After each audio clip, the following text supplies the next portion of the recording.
You can configure the privacy settings manually in Windows 10, but this requires time and knowledge of all the settings. Fortunately, there are a number of automated tools to choose from to help, but you still have to look at disabling the privacy features as a moving target. Microsoft will make updates and you will have to keep on top of any changes that need to be made to protect your privacy, which is why Windows 10 isn't the right choice if privacy is paramount to you. But I think if you just want to minimize your tracking, you could get away with Windows 10 as long as you stay on top of what needs to be blocked. With an automated tool, the hope is the software will keep up to date with any changes made by Microsoft and the latest information in protecting privacy. So these are the current tools for automatically fixing the privacy issues in Windows 10. First, you have Destroy Windows 10 Spying. This only affects host file changes, so that's no good at all. I'll explain why later. Then there's something called Disable Windows 10 Tracking. That's written in Python, is open source. That's very good. There's Do Not Spy 10, which is closed source, but does have explanations as to all the fixes it's making, and you can do backups. There's Windows 10 Privacy and Shit, which is a batch file, so that's open source. There's Windows 10 Privacy Fixer, which is open source. There's W10 Privacy, Shutup 10, that has backup functionality.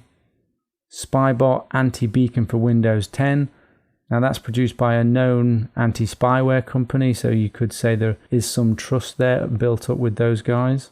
There is a Shampoo Anti-Spy for Windows 10 that has backup functionality. And there's Windows Privacy Tweaker. Those are the ones that I'm aware of. Many of these are made by pretty random developers, so you don't really have much knowledge or background on them. So you have to think about trust. Can you trust these people to have developed this software with your security and privacy in mind? If they are open source and you understand the language they are written in, you can verify the software. This is why it's best to go with open source as a tool for this, because these are from untrusted sources. You have no idea who has written some of these, and you don't know what extra bits of crap they've put into them, which could be counter to your security or privacy, which is why I go with an open source option. A couple of points about how these tools work. They do things like disable services, they affect app access, disable telemetry, remove apps, add firewall rules, and edit the host files and other things.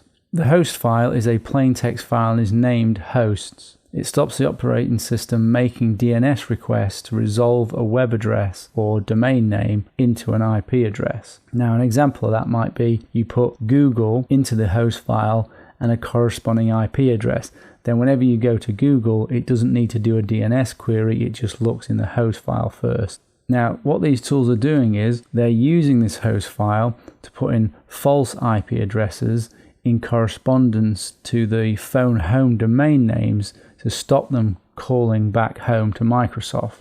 So for example, they might be www.microsoft.com and they put in a corresponding IP address of 0.0.0.0.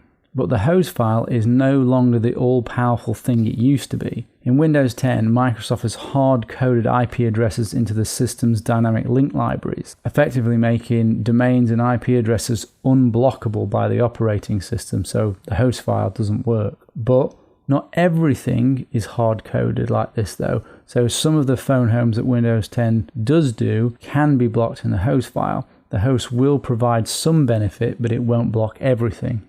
The other method that some of these tools use is to employ software firewall rules, like the Windows firewall, to block the phone homes. Again, because the firewall sits on top of the operating system, there is no guarantee that they will block all the IP addresses and for all time. Plus, if you're using the Windows firewall, which is a Microsoft product, that isn't a good choice to block Microsoft IP addresses. It would require testing and monitoring.